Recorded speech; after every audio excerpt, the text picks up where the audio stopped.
కొంచెం పెద్దయి అయితే కాయలు కోద్దామనే లోపే చెట్టుకే కాయ పండడంతో ఎంతో ఆశపడి దాన్ని తినాలని మామిడి పండును కోస్తే చివరికి నా ఆశ నిరాశ అయ్యింది. మా ఆయన టాలెంట్ చూసారా, కాయ కింద పడకుండా క్యాచ్ పట్టారు. ఈ చెట్టుకున్న కాయలు ఏ రకమో నాకైతే తెలీదు. మా వారి టేస్ట్ చేసిన తర్వాత దీని పేరు చెప్పారు, బంగినపల్లి మామిడి పండు అని. బయట కొంచెం పచ్చి పచ్చిగా ఉంది కదా, 2 రోజులు ఆగిన తర్వాత తిందామన్నారు. కట్ చేసిన తర్వాత తెలిసింది కాయ పాడైపోయిందని. చాలా డిసప్పాయింట్ అయ్యాను, ఎందుకంటే చెట్టు నుంచి డైరెక్ట్ గా కాయ కోసాం కదా, ఎటువంటి మందులు కూడా వేయకుండా పెంచిన చెట్టు ఎంత టేస్టీగా ఉంటుందో అనుకుంటే ఇలా అయ్యింది.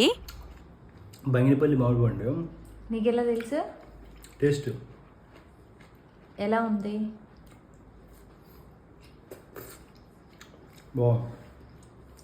ఎలా ఉంది అంటే తీయగా ఉందా, పుల్లగా ఉందా? బాగా తీయగలేదు, బాగా పొలగలేదు, మీడియం. తీపి పులుపు కలిసి ఉందా? Medium sweet. నేను అడగడం కంటే నేను తినడం చాలా బెటర్.